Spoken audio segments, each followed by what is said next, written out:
What's up, y'all? I'm back with another video, and this time I want to come and talk to you guys about my pursuit of happiness. I think the difference between me and most is that when I turned 19, I kind of found my purpose in life and stuck with it. For a lot of young guys, we kind of get stuck on what we should be doing or get lost in figuring out what's important or what moves we should make. And for me, I became so dedicated at, bettering myself that I didn't really care about, the next person or what somebody thought of me or what somebody would say about what I'm doing. And it all started when I went to this smart home security systems job out in Minnesota. I needed some money for my first year of college because I flunked like everything. I didn't pass not one class my freshman year in college. I went to Texas A&M Commerce, and out there I needed some money, at least 10 G's to come back to school that next semester in the fall. So what I decided to do was, start working. And one of the biggest jobs around that time that was offering a lot of money was called Vivent, smart home security systems. And the very first time I kind of started to change my mindset was when they gave us a seminar. Before going out to Minnesota, we had a seminar, and honestly, this is my first time drinking Red Bull. So we had a seminar, and I had 4 or 5 Red Bulls. And so I'm sitting there really energized, listening and absorbing the space, absorbing the energy, recognizing what's going on around me and seeing how people are moving, how they're living, how they're being. Some people look like celebrities in the space compared to, me. I'm just this new guy who's just learning the system. So that ended up being a pivotal point in the change of my life, the pursuit of my happiness, because once I, got with those guys and got an understanding of where their head is and what's important to them, I started to realize what's important to me. And a lot of that started with growth. Growth became one of the most important things to me because I no longer wanted to be the man I was. I no longer wanted to be the boy I was. I wanted to become a man, not only that most people haven't seen, but a man that has power, a man that has stature, a man that has standards, a man that means something, that owns something, and not just in a physical sense, but in a deeper sense as well, spiritual, mental, emotional. I wanted to elevate my entire being, and it all started with seeing like-minded individuals do the same for themselves. So when I started, going to Minnesota and working at smart home security systems, well, it wasn't a specific location. What we did was go door to door to sell those security systems.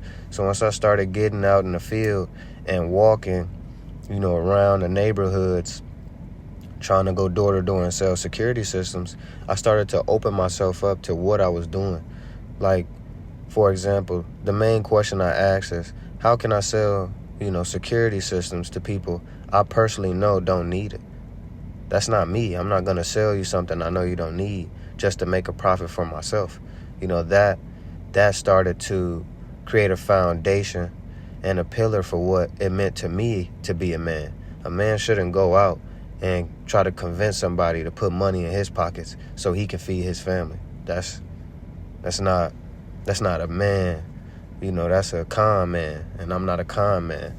So that's where you start to open your mind to the different understandings of a man, whether it's man or woman. That's a con man, that's a con woman. Somebody that would do whatever to manipulate or, downplay certain things to get ahead isn't the man I aim to be. So as I'm going door to door, I'm realizing that this isn't for me. This isn't what makes me happy. And although I'm going door to door and, getting more energy, more ecstatic about doing the next door, going to the next door, maybe talking to the next customer, I still realized that something was missing within that. Something wasn't bringing me a certain level of enjoyment, a certain level of peace. And that's when I started to dive even deeper, not only looking at the reflections of myself or the surrounding individuals and what their lives is reflecting like, but I also started to dig deep into the spaces of where did I come from? What even made me like this? What things did I go through that put me in a space where I feel and think so closed-mindedly? What hurt me? And so the main three questions I ask is, why am I like this? What happened to me? And what's wrong with me? After asking those questions in such a passionate manner, in such a spiritual manner, to then have God answer and say whatever it was at that time, he revealed so much to me that I ended up just breaking down. I'm looking in the mirror and breaking down because the man I seen in the mirror is not the man I thought myself to be. It's not the man that I aimed to be. And when God showed me a reflection of who I was continuously being, it dawned on me at 19 that was no longer the man I will be. So every single thing I did from that day forth has supported me even up until today. Whether it's a small move like going back to Atlanta to stay with my family and my mom, and not, staying with my auntie, someone that coddled me most of my life. I want to go home and figure out how to make things work as a man. That small change, in somebody else's mind caused a big chain reaction. It was a huge event in a more different sense, whether it was emotional or spiritual. That changed things in me, and that change opened me up to who I am today. So when I went back home, I started working 2 jobs, bro.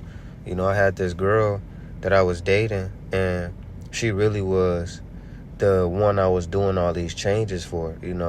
I was smoking heavy back then, and she didn't like smoking, so I stopped smoking.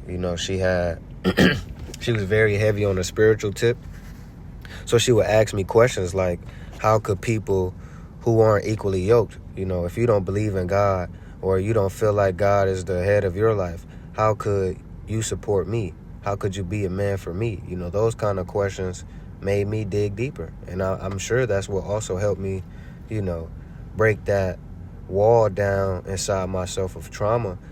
But it still doesn't change the fact that I started doing that for her. So even though I was making a lot of changes and a lot of growing, I still didn't have things aligned properly. I was chasing love still. I had the woman at the center of my life and not God. So as I went back home, worked 2 jobs, I'm going to work, but at this time I'm walking to work. It was like an hour walk, 6 in the morning to make it to work at 7. So I'm getting up at 5. And then I'm at work at that job till like 3. Leave that job at 3, walk home by 4, get home by 4, go to my Pizza Hut job by 5. Now I'm there from 4 or 5 till 11. And that was what my shift was. That was my daily life. And the only time I had off was 1 or 2 days. I had made sure that I was working both jobs almost every day. And if I didn't work both jobs, I worked one or the other on those off days, or none of them, which is what helped me see the routine of a man. What does a man look like going after it every day? I didn't really have a father in the household that supported me and pushed me and taught me consistency, dedication, integrity, passion, things like that. I wasn't taught those things. So when I got into the spaces of being 19 years old, having 2 jobs, and working towards something, I put my all into it. I gave everything I had to make sure I was at work on time, to make sure I was someone they can count on, make sure I was a leader at my jobs, so that created a chain effect within myself where I embodied everything that a leader should be on the day-to-day, which also put me into a space of contemplating, what do I love? What are the things that I like doing? And that started opening me up to basketball more. I was already playing ball, don't get me wrong. I played ball a lot. But at that time, I wasn't as good. And not only was I not as good, I wasn't as dedicated. I wasn't playing ball to get better. I wasn't playing ball to, enhance my skills. I was just playing because I like playing basketball. But that changed, and that changed quickly, because once I started playing with purpose, now I'm going on my off days to the court and working on my jump shot. Now I'm going on my off days to the court and working on my dribbles. I'm playing random guys, learning how to get better.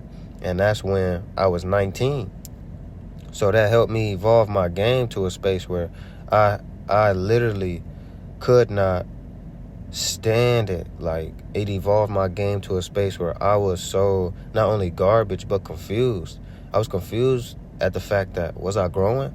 Was my game getting better, or was I just playing? Was I just having fun? And I didn't understand that at first. It was a real, worryful question.